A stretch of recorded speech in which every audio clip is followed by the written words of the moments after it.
කියන වචනේ ඔබට හමු වුණාට ඒ ප්‍රේමය ඔබට අධ්‍යයනය කරන්නට බෑ.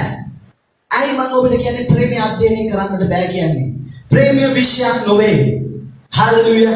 දේව වචනේ අපි ඉගෙන ගද්දි බොහෝ තැන්වල විවිධ කාරණාවන් උන්වහන්සේ විෂයන් විදියට අපිට පෙන්වලා දීලා තිබෙනවා. හැබැයි ප්‍රේමය කියන දේ විෂයක් නොවේ. ප්‍රේමය කියන්නේ අධ්‍යාපනයක් නොවේ.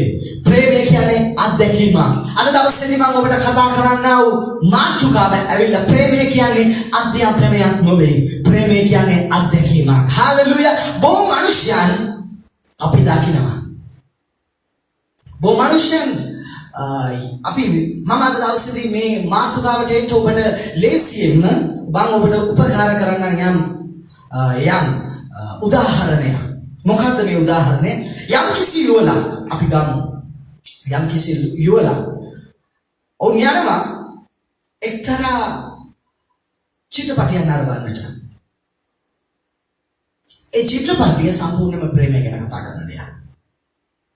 ඔවුන් පැය දෙකක කාලයක් ඒ ප්‍රේමය කියන මාතෘකාව ඔවුන් අධ්‍යයනය කරනවද? ඔවුන් අත්දැකීමක් විදියට ලබා ගන්නවද? ඔවුන් එළියට හැවිල්ලා මොකද්ද ඒ කතාව ගැන කතා කරන්නේ?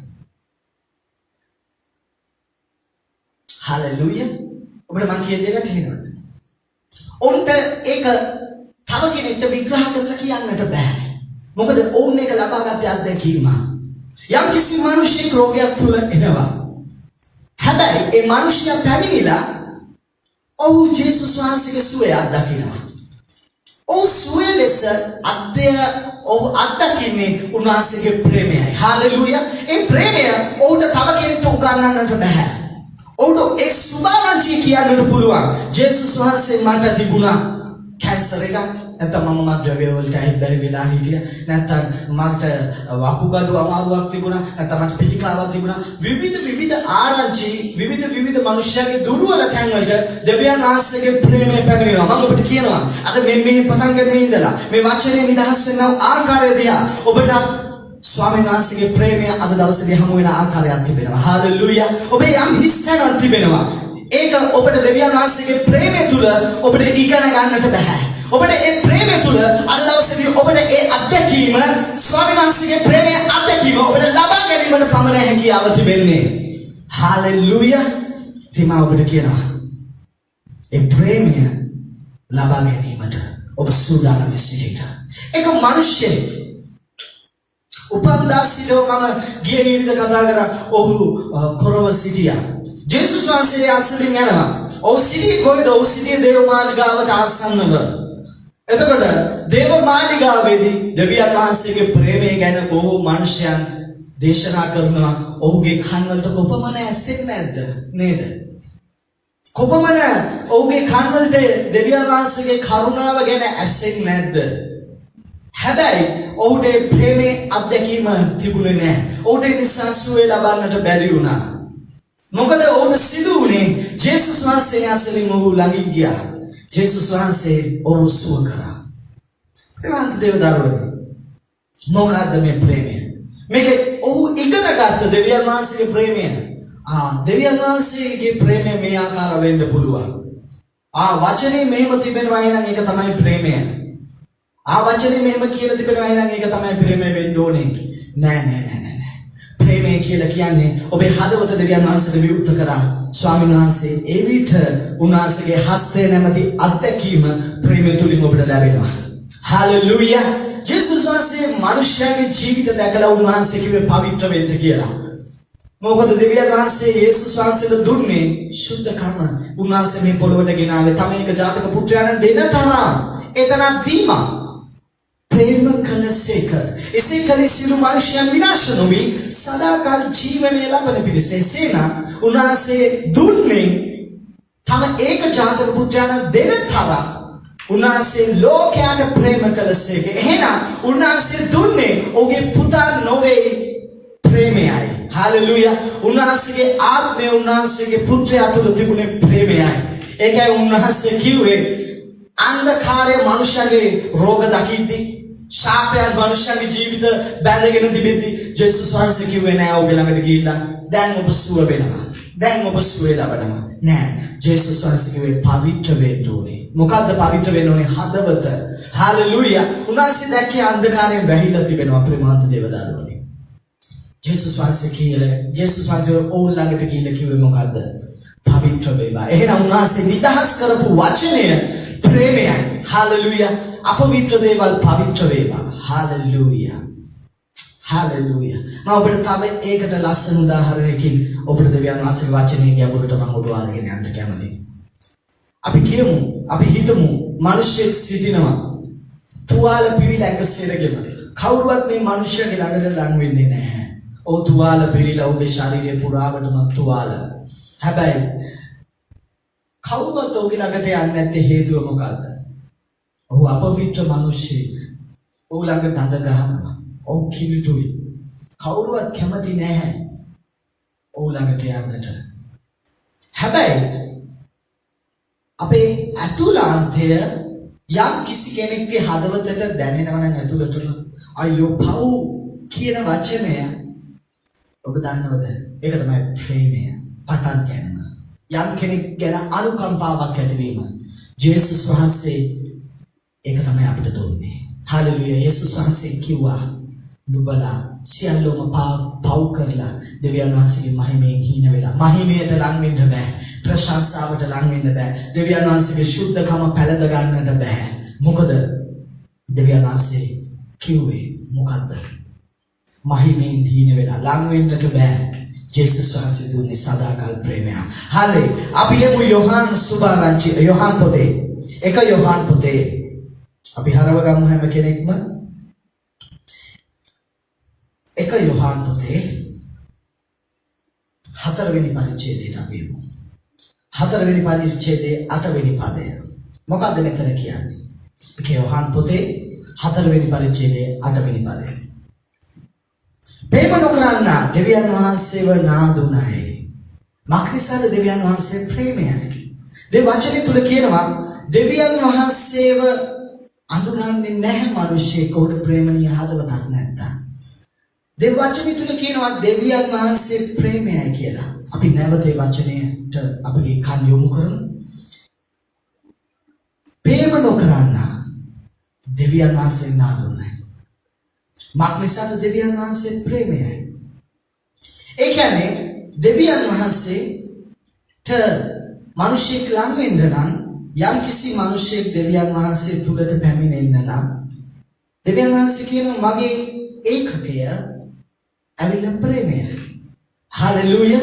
ප්‍රේමය නැතුව ඒ මිනිසෙට බෑ දෙවියන් වහන්සේගේ ඇස් හමුවට එන්න. මෙතන කියන්නේ ප්‍රේම නොකරන දෙවියන් වහන්සේව ඔහුට හමු වෙලානවත් නැහැ.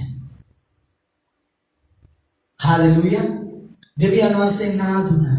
ඒ කියන්නේ දෙවියන් වහන්සේ ඔහුට හමු වෙලා නැහැ. ප්‍රේමය නැත්නම් ඔහුට දෙවියන් වහන්සේ හමු වෙලා නැහැ. මම රටේ ජනාධිපතිව දන්නවා. හැබැයි ජනාධිපති මම දන්නේ නැහැ. හැබැයි මම ඔහුව දන්නවා. හැබැයි ඔහු මම දන්නේ නැහැ. අද ගොඩක් හිතුනොන්ට වෙලා තිබෙන්නේ මේ කාරණාව. මොකද? ඔහු ගැලවීම ලැබලා. හැබැයි ප්‍රේමය කියන දේ ඔහු තුළ ඉපදිලා නැහැ. මම ජනාධිපතිව දන්නවා. ජනාධිපති මාව දන්නේ නැත්තේ ඇයි? හේතුව. මට ඔහුව හමු වෙලා නැහැ. මම ඔබට කියන්නේ පැහැදිලිද? ඔහුට මම හමු වුණා නම් අපි අඳුරනවා. හැබැයි මම ඔහු ගැන අහලා තියෙනවා. ඔහුව දැකලා තියෙනවා රූපවාහිනියේ. හැබැයි මට ඔහු හමු වෙලා නැහැ. හිතන්නට යමු. දෙවියන් වහන්සේ වන්ද ගොඩක් මනුෂ්‍යයන්ගේ ජීවිතවලට හමු වෙලා තියෙන ආකාරය. මන්ද දෙවියන් වහන්සේ කියනවා මේ දොරටුව අරින්න. අද දවසේදී මම ඔබට ආරාධනා කරනවා. ඔබේ ජීවිතේ ප්‍රේමය නැමැති දොරටුව අරින්නේ නැති තරමට ඔබ දොරකොඩ ළඟ හිටගෙන ඉන්නවා. දෙවියන් වහන්සේට මොරගස්සනවා. හැබැයි ඔබ හිතනවා ඔබ දෙවියන් වහන්සේ තුල ඉන්නවා කියලා. නෑ, ඔබ ඉන්නේ දෙවියන් වහන්සේ තුල නෙවෙයි. ඔබ ඉන්නේ දෙවියන් වහන්සේගේ එළියේ. දෙවියන් වහන්සේ තුලට එනවා කියන්නේ ප්‍රේමය ඔබ තුල ඉපදිලා. හalleluya. රේමා ශාන්තරා බබේමා කාය. දෙවියන් වහන්සේ කියන්නේ ප්‍රේමයයි. එහෙනම් ප්‍රේමය කියන්නේ මිනුම් දණ්ඩා. ඒක මනින්නට පුළුවන්ද? ප්‍රේමය. ප්‍රේමය මනින්නට හැකියාවක් නැහැ. හැබැයි ඒක ලබාගත හැකි දෙයක්. ආමෙන්. හalleluya. ප්‍රේමය කියන්නේ ලබා ගන්න පුළුවන්. ඒක අල්ලන්න පුළුවන්ද? ඒක අල්ලන්නට බෑ. ඒක අධ්‍යයනය කරන්නට පුළුවන්ද? ඔව් ඒක ඉගෙන ගන්නට පුළුවන්. හැබැයි ඒ ඉගෙන ගන්න කියලා ප්‍රේමය ලැබෙන්නේ නැහැ. ඒ ප්‍රේමය අත්දැකීම. හලෙලූයා. අපි යමු එපිසෝඩ් පොතේ මේ පාවුල්තුමා මේ ප්‍රේමය ගැන හරි ලස්සන කතාවක්. උන්වහන්සේ පාවුල්තුමා මේ සෙනගට කතා කරනවා. අපි යමු එපිසෝඩ් පොතේ 3 වෙනි පරිච්ඡේදයට අපි යමු. 3 වෙනි පරිච්ඡේදයේ 14 ඉඳලා අපි පල්ලෙහාට 21 වෙනකන් අපි බලමු. අද දවසේදී මේ කාරණාව තමයි මට ඔබගේ ජීවිතයේ අතුලාන්තයට යොමු කරන්න ඕනේ. හලෙලූයා. අපි කියමු මේ නිසා ස්වර්ගෙහිද පොළොවේහිද ඒ ගෝත්‍රවලට නම් දෙන්නා වූ පියාණන් වහන්සේට මම මගේ දනනම උන්වහන්සේගේ ආත්මයන් වහන්සේ කරුණ කොටගෙන නුඹලාගේ අභ්‍යන්තරයේ මනුෂ්‍ය තුළට නුඹලාගේ බලයෙන් ශක්තිමත් වන පිණිස මෙතන පෞතුමා කියනවා එක ගෝත්‍රවලට ආත්මයන් වහන්සේගේ කරුණ කොටගෙන සුද්ධාත්මයන් වහන්සේගේ කරුණ කොටගෙන එහෙනම් මේ පණිවිඩය මේ ප්‍රේමයේ පණිවිඩය සුද්ධාත්මයන් වහන්සේ දැනුත් ඔබගේ ජීවිතයට ගෙනෙනවා අතුලාන්තයට ගෙනෙනවා ලබාගත්තේ නැත්නම් ඒක එළිය තුල ජීවත් වෙයි. මොකද මෙතන කතා කරනවා හරි වැදගත් දෙයක්. 16 වෙනි පදයට අපි යමු.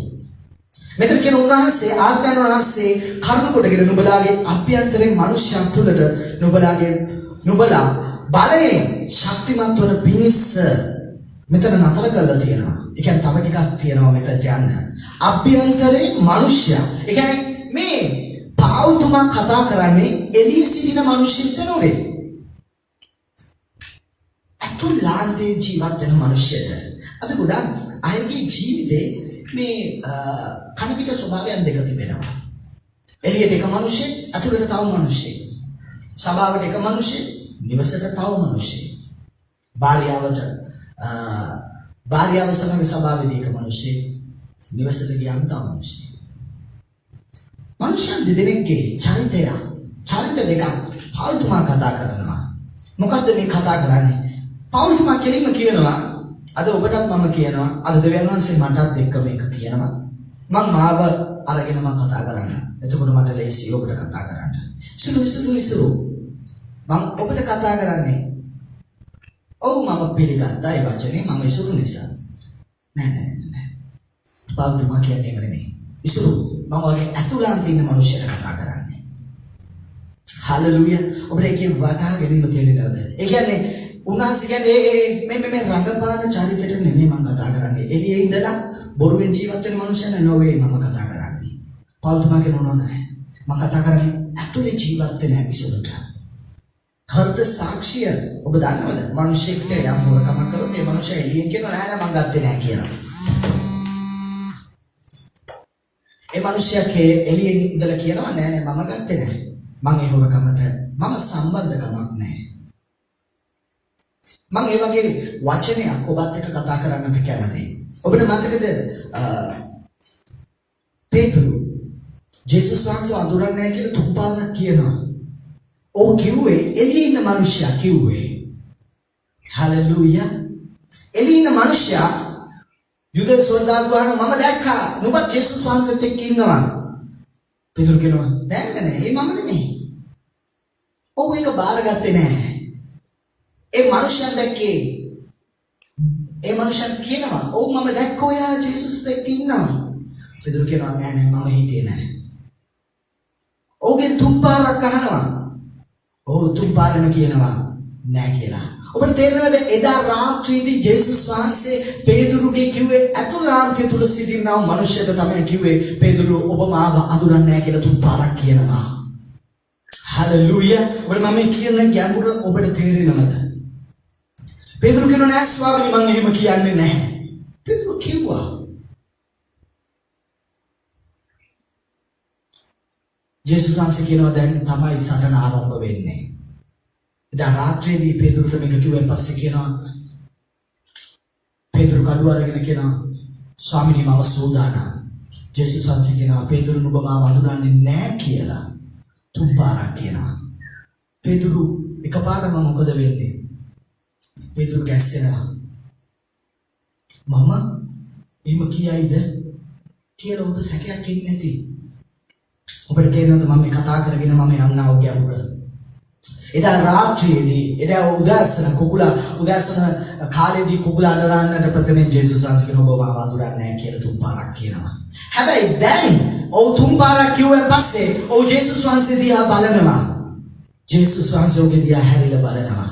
එවිට පේතුරුගේ එළිය සිටිනා මිනිසයා තුන් පාරක් අඳුරන්නේ නැහැ කිව්වට ජේසුස් වහන්සේගේ ඇස් යොමු වුණේ පේතුරුගේ එළිය සිටින මිනිසයා දෙසට නෙවෙයි ඇතුළාන්තයේ සිටින මිනිසයාට. එවිට තමයි පේතුරුගේ ආත්මික ඇස් විවෘතුනේ. ඔව් ජේසුස් මට එහෙම කිව්වා.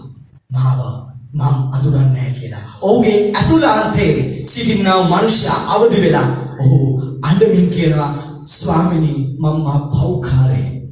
මම ඔබ වහන්සේගේ රාජ්‍යයට විරුද්ධව පව් කරා කියලා. හාලෙලුයා. ප්‍රේමවන්ත දේවදරුවනේ එහෙනම් ඔව් කියපු ඒ වචනේ ඇතුළත අපිට යම් දෙයක් තිබෙනවා. ඔව් කියනවා ඔබේ රාජ්‍යයට විරුද්ධව මම පව් කළා. රාජ්‍ය කොහෙද දෙවියන් වහන්සේ පිහිටලා තියෙන්නේ? ප්‍රේමය නැමැති ඇතුළාන්තයයි. හාලෙලුයා. ප්‍රේමේ දේව රාජ්‍ය නිර්මාණය වෙන්නේ. දේව මාලිගාව ස්වාමීන් වහන්සේ කියනවා අපි තුල තිබෙනවා කියලා. එහෙනම් ප්‍රේමය තමයි දේව මාලිගාවේ අරමුණ. හාලෙලුයා. ප්‍රේමය නැතුව දේව මාලිගාවක් අදිතාලමක්වත් දාන්න බෑ. හාලෙලුයා. ඔබට මම කියන දේ තේරෙනවද? ඇතුළාන්තය හරි වැදගත්. මෙන්න දැන් අපි යමු නැවත පිස්ස පොතේ 3 වෙනි පරිච්ඡේදයට. මෙතන කියනවා හරි වැදගත් දෙයක්. මිනිසයා අපි ඉන්නේ 16 වෙනි පදේ. නුඹලා අභ්‍යන්තර මිනිසයා තුල නුඹලා බලෙන් ශක්තිමත් වන පිණිස අතුලාන්තය තුල සිටිනා මනුෂ්‍ය බලෙන් සම්පූර්ණ වෙන පිණිස.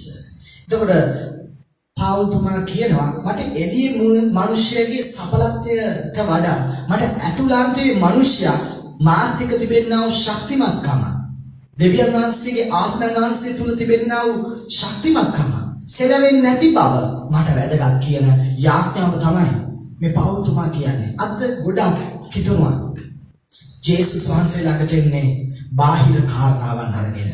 ජේසුනි මට ෆෑන් එකක් නැහැ. ජේසුනි මට කටර් එකක් නැහැ. පොඩි අයට පවා ඔබ උගන්වන්නේ දේවල්. යාඥා කරන්න. පෑන් කටර් ස්කූල් බෑග් පොත් දෙසැම්බර් වෙද්දී අගෝස්තු වෙද්දී මේ ඉඳලා මේ යාඥා කරනවා. මොකද පොත් මේ හැමදේම වෙනුවෙන් යාඥා කරන්නේ. යාඥා අභ්‍යන්තරයේ කාරණා වෙනුවෙන් කුඩා කාලේ ඉඳලා අපි යාඥාවට හුරු වෙන්නේ නැහැ. අපි යාඥාවට හුරු වෙන්න නොවේ. වැඩිහිටියන් පවා කරන්නේ මේ දේවල්. රෝග, ප්‍රශ්න, පීඩාවන් මේ දේවල් උදෙසා තමයි යාඥාවට මුල් තැන දෙන්නේ. ඔබ ගැන සිතන්න. අද ගොඩාක් සුව මෙහෙයන් වලට එන මිනිස්සුන්ගේ කී දෙනෙක් මම ඇහුවොත් ප්‍රේමවන්ත සහෝදරය ඔබ ආවේ ඇතුළාන්තය සුව කරගන්නද? නෑ පාස්ටර්. මං ආවේ මට කැන්සර් එකක්. නෑ පාස්ටර් මට අසුද්ධ ආත්මයක්. පාස්ටර් මම ආර්ථිකව මගේ ෆයිනෑන්ෂල් ප්‍රොබ්ලම් ගොඩක් තිබෙනවා. මට මූලමය මුදල් ප්‍රශ්න ගොඩක් තිබෙනවා. ඒ උදෙසා මම ආවේ. මේ හැම කෙනෙක්ගේම අපි දකින දේ තමයි බාහිර කාරණාවන්. හැබැයි ජේසුස් වහන්සේ පවිත්‍ර කරේ මනුෂ්‍යගේ ඇතුළාන්තය. ඇයි මෙතන එලිදරව් මනුෂ්‍යන්ට තේරෙන්නේ නැත්තේ? මම ඔබට කියනවා අභ්‍යන්තරයේ ඇතුළ මිනිස්සුගේ ජීවිතයේ සුව වෙන විට බාහිර දේවල් හොයාගෙන යා යුතු නෑ. ඒ සියලු දේ දෙවියන් වහන්සේ අපි කරා ඉද සලස්වනවා. ඔබට මතකද ජේසුස් වහන්සේ බෞතිස්ම වුණා. ජේසුස් වහන්සේ බෞතිස්ම වෙද්දී යෝර්දාන් නදිය තුල ජේසුස් වහන්සේ බෞතිස්මය ගැන කතා කරන වතුරෙන්ද ආත්මෙන්ද බෞතිස්ම වුණා කියලා. ඒ කියන්නේ එළියේ ඉන්න මිනිසයා ස්වාමීන් වහන්සේට යටත් වුණා. මාංශය දරාගෙන ඉන්න මිනිසයා. හැබැයි ආත්මය යටත් වුණා. හාලෙලුයා. මම කියන දේ තේරුණාද? එළියේ ඉන්න මිනිසයව තමයි නාවල කියලා ගත්තේ. යටට ඔබලා ගත්තා.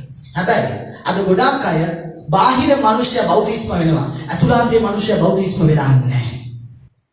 මම කියන දේ තේරෙනවද? ජේසුට අවශ්‍ය බාහිරේ මිනිසයා බෞතිස්ම වෙන එක නොවේ.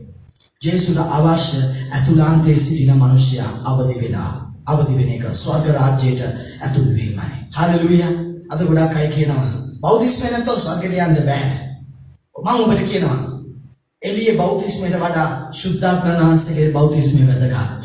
හාලෙලූයා. ශුද්ධාත්මයන් වහන්සේගේ බෞතිස්මයෙන් තමයි වැදගත් මූලික දේ. අද ගොඩාක් මිනිස්සු එළියේ මිනිස්සයා බෞතිස්ම වෙනවා. හැබැයි ඇතුලේ පාපය තව වර්ධනය වෙනවා. හාලෙලූයා. මේක හරි බරපතල දෙයක්. ජේසුස් වහන්සේ බෞතිස්ම වුණා ජලයෙන් ආත්මයෙන් ගින්නෙනුත්. එතකොට මොකද සිදුුනේ? මෙන්න එතකොට තව සිදුවීමක් වුණා. මොකද? සුභාරාජ්‍ය පුත් 4 තුල අපි කියවන විට අපිට හමු වෙන ජේසුස් වහන්සේගේ බෞතිස්මය ගැන. ඒ වෙලාවේදී අපිට ඇසෙනවා යම් පණිවිඩයක්. අපි කියවනවා යම් පණිවිඩයක්. මොකක්ද ඒ පණිවිඩය? ජේසුස් වහන්සේ බෞතිස්ම වුණාන් පස්සේ සිදුවන හරි අමුතු දෙයක්. දෙවියන් වහන්සේ, පුත්‍රයන් වහන්සේ, ශුද්ධාත්මයන් වහන්සේ එක තැනක සිටගත්තා. පරිවියෙක් මෙන්නාව ජේසුස් වහන්සේ මාංශය තුල හිටියා. දෙවියන් වහන්සේ ස්වර්ගයේ විවෘත කළා. දෙවියන් වහන්සේගේ හඬක් ආවා. ඒ හඬ ඇතුළේදී උන්වහන්සේ හරි වැදගත් වචනයක් කියනවා. මේ මාගේ ප්‍රේමවන්ත පුත්‍රයාණෝය. මම ඔබ ගැන ප්‍රසන්න වෙමි. මම ඔබට කියනවා ඔබ බෞතිස්ම වුණා නම් දෙවියන් වහන්සේගේ හඬ අද ස්වර්ගයේ විවෘත වෙන්නේ නැති වෙන්න පුළුවන්. අද අහස විවෘත වෙලා වෙන්නේ නැති වෙන්න පුළුවන්. හැබැයි එක දෙයක් දෙවියන් වහන්සේ කියන්න ඕනේ ඔබට නම කියලා. ප්‍රේමවන්ත මගේ පුත්‍රයා මම ඔයා ගැන ප්‍රසන්න වෙනවා. මොකද ඔයාගේ බාහිර ජීවිතෙත් මම දකිනවා, අභ්‍යන්තර ජීවිතෙත් දකිනවා. ඔබ හිතනවද ජේසුස් වහන්සේට දෙවියන් වහන්සේ කිව්වේ මේ මගේ ප්‍රේමවන්ත පුත්‍රයාණෝයි මම ඔය ගැන ප්‍රසන්න වෙමි කියලා කිව්වේ ජේසුස් වහන්සේ මේ පොළොවට ආපු නිසා කියලා? නෑ. ජේසුස් වහන්සේගේ ඇතුළ දෙවියන් වහන්සේ දැනගෙන සිටියා. හාලෙලූයා. ඇතුළ දැනගෙන සිටියා. දෙව වචනේ තුල කියන උන්වහන්සේ අපේ සිත සිතුවිලිද උන්වහන්සේ කියලා බලනවා කියලා. ජේසුස් වහන්සේ ඔබගේ බාහිර දේවල් නොවේ බලන්නේ. ශුද්ධාත්මයන් වහන්සේ ඔබගේ බාහිර දේවල් ගැන නොවේ ඔබ තුල විමසීම නැති කරන්නේ. ඔබට මඟ පෙන්නන්න. ඔබේ ඇතුළාන්තයටයි. හාලෙලූයා. මේ ඇතුළාන්තය නිසයි දෙවියන් වහන්සේ අහස විවෘත කළා කිව්වේ මේ මාගේ ප්‍රේමවන්ත පුත්‍රයාණෝය මම ඔහු ගැන ප්‍රසන්න වෙමි. හාලෙලූයා. හරි. අයිත් අපි යමු මෙතනට. ඊට පස්සේ මිනිස්යා තුල නුඹලා බලයෙන් ශක්තිමත් වෙන පිණිස පෞල්තුමා කියන මම යාඥා කරනවා මිනිස්යාගේ අභ්‍යන්තරයේ සිටින මිනිස්යා ශුද්ධාත්මයන් වහන්සේ තුල ශක්තිමත් වෙන පිණිස. ඒ වගේම කියන 17 වෙනි පදේ ඇදහිල්ල කරුණු කොටගෙන ක්‍රිස්තුස් වහන්සේ නුඹලාගේ සිත් තුල වාසය කරන පිණිස නුඹලා ප්‍රේමයේ මුල් ඇද පිහිටා සිට. හalleluya. මෙතන කියන ඇදහිල්ල කරුණු කොටගෙන ක්‍රිස්තුස් වහන්සේ නුඹලාගේ සිත් තුල. එහෙනම් අපි උන්වහන්සේ තුල විශ්වාසය තබලා අපි උන්වහන්සේට යේසුස් වහන්සේට අපි ආරාධනා කරන් පස්සේ උන්වහන්සේ කියන යේසුස් වහන්සේගේ ආත්මය ශුද්ධාත්මයන් වහන්සේ අපි තුලට ඇවිල්ලා තිබෙනවා. හalleluya. දේවශීලී තුල කියනවා නුඹලාගේ සිත් තුල වාසය කරන පිණිස. එන ශුද්ධාත්මයන් වහන්සේ අපිට පැමිණෙන්නේ එළියටද ඇතුළටද? ශුද්ධාත්මයන් වහන්සේ අපි තුලට එන්නේ අපේ අභ්‍යන්තරයේ මනුෂ්‍යයට. හalleluya. මේ ඇතුළේ ඉන්න මනුෂ්‍යයා තුලට තමයි ශුද්ධාත්මයන් වහන්සේ එන්නේ. ශුද්ධාත්මයන් වහන්සේ කතා කරන්නේ ඇතුළේ ඉන්න මනුෂ්‍යයට. මොකද කියන්නේ? ක්‍රිස්තුස් වහන්සේ නුඹලාගේ සිත් තුල, ඒ කියන්නේ හදවත තුල මේ ප්‍රේමය කියන දේ නිර්මාණය වෙන තැන උන්වහන්සේ කියනවා නුඹලාගේ සිත් තුල වාසය කරන පිණිස. එහෙනම් උන්වහන්සේ අපේ සිත් තුල වාසය කරනවා නම් උන්වහන්සේගේ ස්වභාවය ප්‍රේමයයි. ඔන්න අපි මාරු වෙනවා ඒ ප්‍රේමයට. ඊට පස්සේ මොකද කරන්නේ? සිත් තුල වාසය කරන පිණිස නුඹලාගේ ප්‍රේමයේ මුල් ඇද පිහිටා සිට. ආයි ඒ වචනය නිමා කරන්නේ නැහැ. ඒත් ඒ වාක්‍ය නිමා කරන්නේ නැහැ. හරිද? සිට කියලා නවත්තනවා. ඒ කියන්නේ මට තව කතා කරා මගේ යාඥාව තව යන්න ඕනේ ඔබේ ජීවිතේට. පෞතුමා එහෙම තමයි මේ පිස්ස සභාවට කියන්නේ. අද දවසේදී මේ වචනේ විතරවත් උන්වහන්සේ අපිට කියන්නේ නෑ තවත් තියෙනවා. අහන් ඉන්න. යන්න හදිසි වෙන්න එපා. හalleluya. මෙතන කියන ප්‍රේමයේ මුල් ඇද පිහිටා. එහෙනම් මේ ප්‍රේමය අපේ ජීවිතේට මුල් අදින්න අවශ්‍යයි. ගසක් ශක්තිමත්ව තිබෙන්නේ කොච්චර වෘක්ෂ ගස වුණත් ප්‍රේමන්ත දේවදරුවනේ ඒකේ මුල ශක්තිමත් නැත්නම් ඕන හුලක එති ඒ ගහ වැටෙනවා. හැබැයි මුල ශක්තිමත්ව අල්ලගෙන ඉන්නවා නම් ඒ ගස තුල ඒ ගස සෙලවෙයි. හැබැයි ඒ මුල් පසට අල්ලගෙන ඉන්න නිසා ඒ ගහ බිම දාන්න බෑ. දැන් මම මේ කතා කරන්නේ අභ්‍යන්තර දෙයක් නෙවෙයි, බාහිර ගසක් ගැන. දැන් එනවා මම අභ්‍යන්තර ගසට. අපේ හදවත නැමැති ප්‍රේමයේ ගහ අපි තුල වර්ධනය වෙද්දී වෙමින් තියෙද්දී තව වර්ධනය වෙද්දී ප්‍රේමය කියන මුල් අපගේ සිත තුල ඔන්න ඇදලා ශක්තිමත්ව අල්ලගත්තම ක්‍රිස්තුස් වහන්සේ ස්ථීර කොට ශුද්ධාත්මයන් වහන්සේ ඔබ තුල පළ දරන්න දැන් ඔන්න සූදානම් සිටිනවා. දැන් මේ ගහ හොලවලා කඩන්න පෙරලන්න කවුරු හරි ඉන්න ඕනේ. කුලගක් එවන්න කවුරු හරි ඉන්න ඕනේ. පීඩාවක් එවන්න කවුරු හරි ඉන්න ඕනේ. කුණාටුවක් එවන්න කවුරු හරි ඉන්න ඕනේ. ඒ වන්නේ කවුද? යක්ෂයා. ඔන්න එවනවා. මෙන්න දැන් ඔබට ප්‍රේමයෙන් අයින් වෙන්න බෑ. ඔබට ප්‍රේමයෙන් ඈත් වෙන්න බෑ. ඔබට ප්‍රේමයෙන් ඔබට ඉවත් වෙන්න බෑ. මොකද මුල් දාරලා වචනේ තුල ඔබ ස්ථිර වෙන්නේ නැහැ. ස්වාමීනි මම ඉන්නවා. මම ඉවසීමේ සිටිනවා. මම ඔබ වහන්සේ විශ්වාස කරනවා. ඔන්න ක්‍රියාත්මක වෙනවා. මේක අධ්‍යාපනයක් තුලින් දාවේ නෑ. මේක ඉන්නේ අධ්‍යක්ීමක් ඇතුලේ. මම ඔබට කියන්නේ තේරෙනවද? හරි. අපි දැන් ඊළඟට යමු. ඔන්න දැන් ප්‍රේමේ මුල් ඇදස් පිහිටා සිට දැන් 18 වෙනි පදේ දෙවියන් වහන්සේගේ මුළු පූර්ණකමට පූර්ණවන පිණිස සියලු ශුද්ධවන්තයන් සමග ක්‍රිස්තුස් වහන්සේගේ දැනගත නොහැකි ප්‍රේමය දැනගෙන දැන් උන ආයිත් නිම කරන්නේ නැහැ. මෙතන කියන හරි වැදගත් දෙයක්. ඒ මොකද්ද? දෙවියන් වහන්සේගේ මුළු පූර්ණකමට පූර්ණවන පිණිස. ඒ කියන්නේ උන්වහන්සේ කිසිම දෙයක් උන්වහන්සේ අත්හැරියේ නැහැ. උන්වහන්සේ සියලු පූර්ණකම. ඒ කියන්නේ උන්වහන්සේගේ සම්පූර්ණකමම උන්වහන්සේ අපිට දුන්නා. ටිකක් ඉතුරු කරගෙන නෙමෙයි. හාලෙලූයා. උන්වහන්සේගේ සම්පූර්ණ ප්‍රේමය සම්පූර්ණකම උන්වහන්සේ අපේ සිත් වලට දුන්නා. ඊට පස්සේ මොකද කියන්නේ? සියලු ශුද්ධවන්තයන් සමග ක්‍රිස්තුස් වහන්සේ දැනගත නොහැකි ප්‍රේමය දැනගෙන. එතකොට මෙතන වචනයක් තියෙනවා. ඒ තමයි සියලු ශුද්ධවන්තයන්. කාටද මේ කියන්නේ? පෞල්තුමා. මේ පෞල්තුමා කියන්නේ මේ පිස්ස සභාවට. මෙන්න ඔබ අභ්‍යන්තරයේ සිටින මනුෂ්‍යයා ගැන ඔබ විමසනවා නම් අභ්‍යන්තරයේ මනුෂ්‍ය දෙවියන් වහන්සේත් එක්ක සම්බන්ධකම ඇතුලේ ඔබ සිට ගන්නවා නම් දෙවියන් වහන්සේ අපිට කතා කරනවා මේ පෞල්තුමා කියනවා එහෙනම් ඔබ නිර්දෝෂී. පෞල්තුමා එකයි කියන්නේ ශුද්ධවන්තයෝ කියලා මේ ජනතාවට. අද දෙවියන් වහන්සේගේ ආත්මයන් වහන්සේ අපි තුල ඉදිද්දී අපිට පෞකාරයෝ කියන ආමන්ත්‍රණය අපිට නැහැ. මොකද පෞකාරකමට අපිව ඇද දාන්න බෑ. මොකද උන්වහන්සේගේ ප්‍රේමයේ මුල් අපේ හදවත තුල තියෙනවා නම් අපි කොහොමද පෞකාරයෝ කියලා ආමන්ත්‍රණය කරන්නේ? මොකද අපිට තුල පාපය නැත්තේ. ඇයි? හේතුව උන්වහන්සේගේ මුල් ප්‍රේමයේ මුල් අපි තුල මුල් බහැලා තිබෙනවා. හාලෙලූයා. පෞල්තුමා කියනවා දැන් මෙන්න ඔන්න දැන් මුල් දරලා මුල් ඇදගෙන ඉඳිද්දී පෞල්තුමා කියනවා සුද්ධවන්තයෝ කියලා. හාලෙලූයා. අද දවසේ දෙවියන් වහන්සේ ඔබට කතා කරන්නේ. ඔබ පෞකාරකම ඇතුලේ ඔබට උන්වහන්සේගේ සුවය දකින්න බෑ. ඔබට පුළුවන් ඔබගේ පෞකාරකම වටහාගෙන උන්වහන්සේ තුලට එන්න. හාලෙලූයා. ඒ තුලට ආවෙන් පස්සේ දැන් ඔබ ඉන්නේ බාහිර ක්‍රිස්තුස් වහන්සේත් එක්ක මේ අතුලාන්තයේ ජීවත් වෙන ක්‍රිස්තුස් වහන්සේත් එක්ක. එහෙනම් අතුලාන්තයේ තුල ඉන්න ක්‍රිස්තුස් වහන්සේව ඔබට පා ගන්න බෑ හැම වෙලාවකම පෞකාරය කියලා. හැම වෙලාවකම උන්වහන්සේ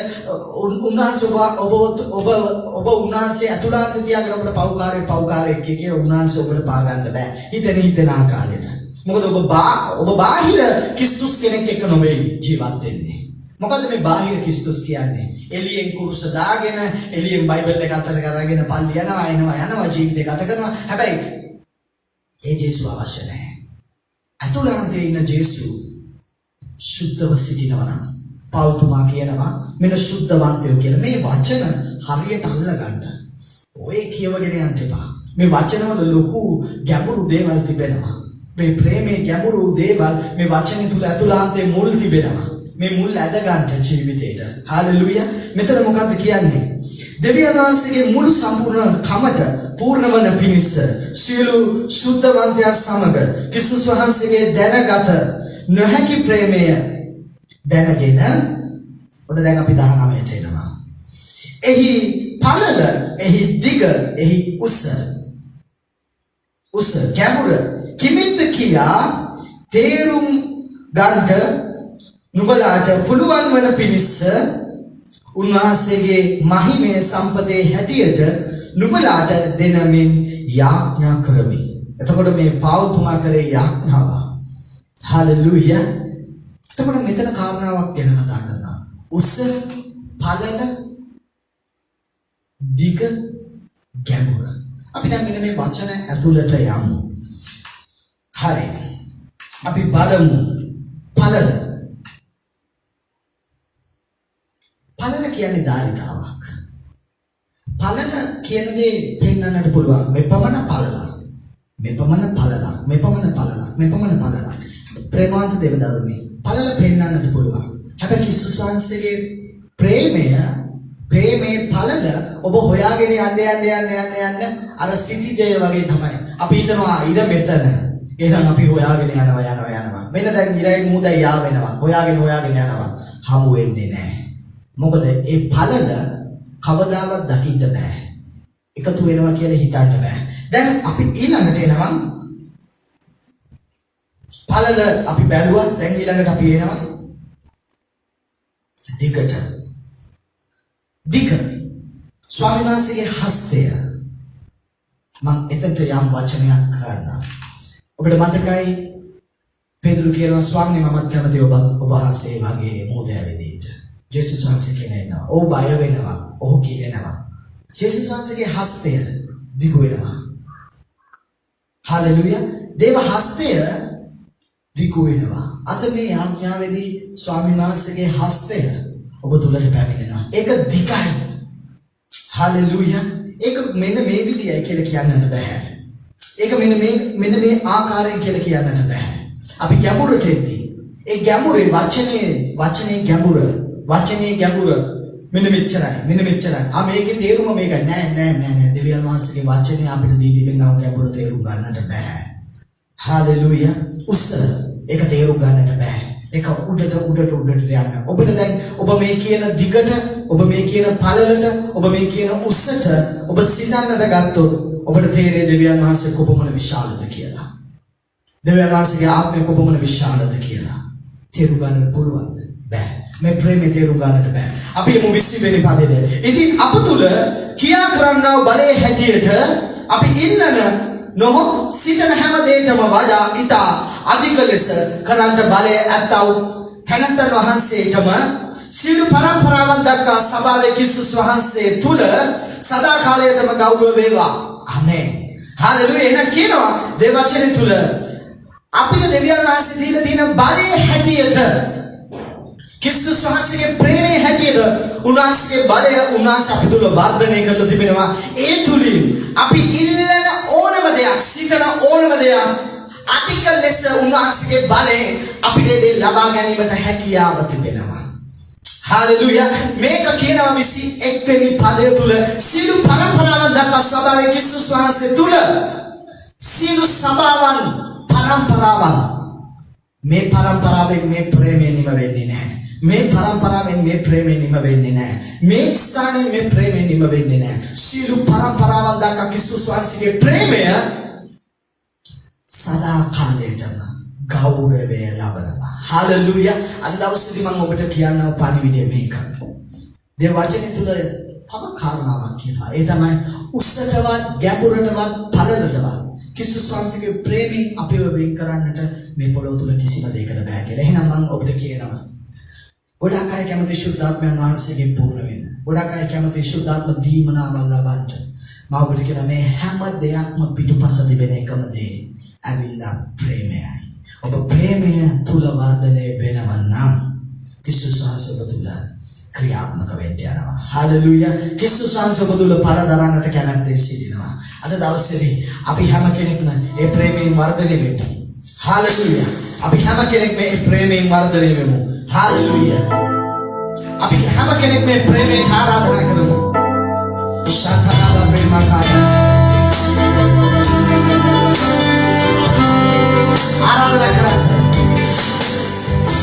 ආරාධනා කරන්නේ ප්‍රේමයෙන්. शुद्धात्मा तुलते शारामा रेमा खाया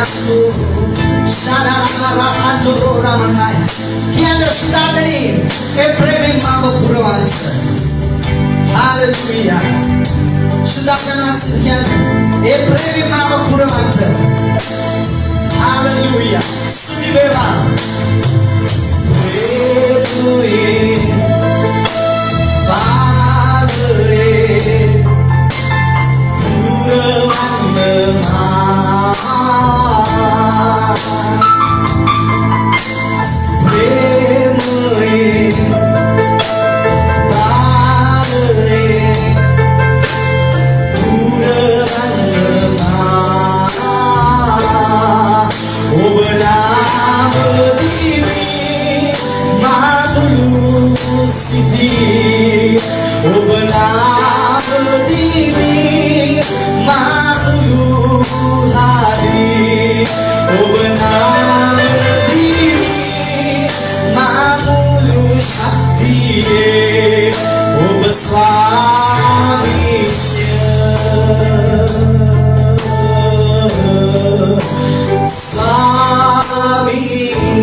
Namaskar kau